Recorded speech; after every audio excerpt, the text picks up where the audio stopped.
ఇక BRS MLC కవిత తీహార్ నుంచి release కూడా అయ్యారు, బయటకి వచ్చేసారు. What next? అదేంటి, నిన్ననే కదా జైలు నుంచి వచ్చారు, అప్పుడే ఇలా ఎందుకు అడుగుతున్నారు అని అనుకుంటున్నారా? ఉంది, దానికో రీజన్ ఉంది. అదేంటో తెలియాలంటే మీరు ముందు ఈ మాటలు వినాలి.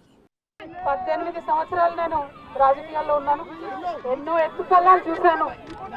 కానీ పర్సనల్గా నాకైనా నా కుటుంబానికైనా ఒక తల్లిగా పిల్లల్ని వదిలి 5.5 నెలలు ఉండడం అన్నది చాలా ఇబ్బందికరమైన విషయం.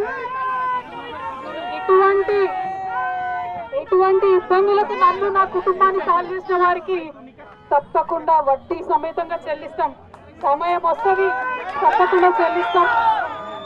ఎవరి గురించి చెప్పే అవసరం లేదు. నేను తెలంగాణ బిడ్డను, నేను కేసీఆర్ బిడ్డను, నేను తప్పు చేసే ప్రసక్తే లేదు. నేను మొండిదాన్ని, మంచిదాన్ని. అనవసరంగా జైలుకు పంపి నన్ను జగమొండిని చేసిండ్రు. ఇంకా ప్రజాక్షేత్రంలో గట్టిగా పనిచేస్తాం, కమిట్మెంట్ తో పనిచేస్తాం, అందరితో కూడా నిలబడి ఉంటామని తెలియజేస్తున్నాం. We were always tough, we are fighters, we will fight it out legally, we will fight it out politically. We were always tough. By sending us to jail illegally, they only made BRS and KCR's team unbreakable. Thank you. Jai Telangana, Jai Hind. 5 నెలలు కుటుంబానికి దూరంగా ఉండటం అంటే మామూలు విషయమేమీ కాదు. ఓ తల్లిగా ఆమె పడిన ఆవేదనను మనమందరం అర్థం చేసుకోవచ్చు. బట్ ఆమె మాటల్లో ఓ విషయం మాత్రమే అర్థం కాలేదు. చాలా ఏళ్లుగా రాజకీయాల్లో ఉన్నారు, ఎన్నో ఎత్తుపల్లాలు చూశారు. కానీ నేను ఇలాంటి పరిస్థితులు ఎదుర్కోవడానికి కారణమైన వారిని మాత్రం వదిలే ప్రసక్తే లేదు. వడ్డీతో సహా తిరిగి చెల్లిస్తాం, ఆ టైం వస్తుంది చూడండి అని అంటున్నారు కవిత. ఈ డైలాగే అర్థం కావడం లేదు. ఇప్పుడు కవిత ఎవరిపై రివెంజ్ తీర్చుకుంటారు, ఎవరికి వడ్డీతో సహా చెల్లిస్తారు? కవిత అరెస్ట్ అయింది ఢిల్లీ లిక్కర్ స్కామ్లో.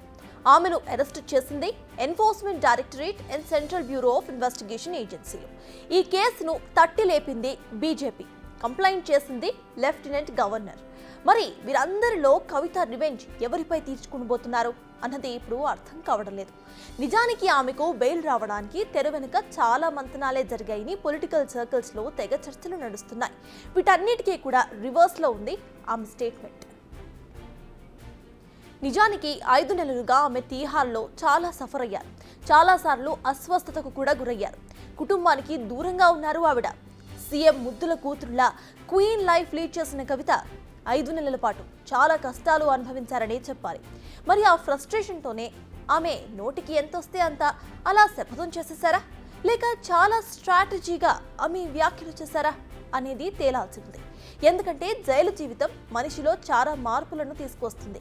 ఎన్ని సదుపాయాలు ఉన్నా జైలే కాబట్టి ఆ మాత్రం ఎఫెక్ట్ తప్పదు. అందుకే కవిత తన అరెస్టుకు కారణమైన వారిపై ఈ విధంగా రియాక్ట్ అయ్యారా అనే డౌట్ కూడా వస్తుంది. సరే, ఇప్పుడు కవిత శపథాన్ని సీరియస్గానే తీసుకుంటే ఆమె కేసుకు కారణమైన బీజేపీ నేతలను టార్గెట్ చేస్తారా, లేక కేసులో అప్రూవర్గా మారి తన పేరు చెప్పిన ఇతర నిందితులను టార్గెట్ చేస్తారా అనేది ఇంట్రెస్టింగ్గా మారింది. ఎందుకంటే ఈడీ, సిబిఐ విచారణలో పలువురు నిందితులు అప్రూవర్స్గా మారిపోయారు. చాలా కీలకమైన ఆధారాలను సైతం అందించారు. వాటి ఆధారంగానే కవిత, కేజ్రీవాల్ అరెస్ట్ అయ్యారన్న ఆరోపణలు ఉన్నాయి.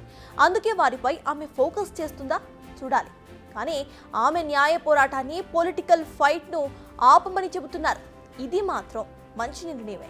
ఎందుకంటే అర్థం లేని పనులు చేసి మరిన్ని చిక్కుల్లో ఇరుక్కునేదానికన్నా న్యాయ పోరాటం చేసి క్లీన్గా బయటపడితే అది ఆమెకే మంచి చేస్తుంది. అయితే ఇక్కడ విషయం కవిత మర్చిపోయినట్లుగా ఉన్నారు. కవిత మాటలు, బీఆర్ఎస్ చేసుకుంటున్న ప్రచారం, సంబరాలు చూస్తుంటే ఆమెకు ఈ కేసులో క్లీన్ చిట్ వచ్చినట్టుగా ఉంది. కానీ ఆమెకు ఈ కేసులో బెయిల్ మాత్రమే వచ్చింది. రేపేదైనా జరిగితే ఆమె తిరిగి మళ్ళీ జైలుకు వెళ్లాల్సిన పరిస్థితే ఉంటుంది. మరో విషయం ఏమిటంటే ఆమె రెగ్యులర్గా విచారణకు హాజరు కావాల్సి ఉంటుంది. దీనికి సంబంధించిన క్లియర్ కండిషన్స్ పెట్టింది సుప్రీంకోర్టు. అంతేకాకుండా ఆమె దేశం విడిచి వెళ్ళడానికి కూడా వీల్లేకుండా పాస్పోర్ట్ను సైతం సరెండర్ చేయాలనుంది. ఇక సాక్షులను ప్రభావితం చేసే ఏ పని కూడా చేయకూడదు. సో ఆమెపై ఇంకా ఇన్వెస్టిగేషన్ ఏజెన్సీల నిఘా ఉంది. వీటిలో ఏ పని చేసినా కూడా ఆమె బెయిల్ రద్దవటం, తీహార్కు మళ్ళీ తిరిగి వెళ్ళటం జరిగిపోతాయి. మరి వీటిని మదిలో ఉంచుకుని కవిత అడుగులు వేయటం మంచిది. బిగ్ టీవీ అవుట్లుక్ కథనాలు నచ్చితే వెంటనే బిగ్ టీవీ ఛానల్ ను సబ్స్క్రైబ్ చేయండి.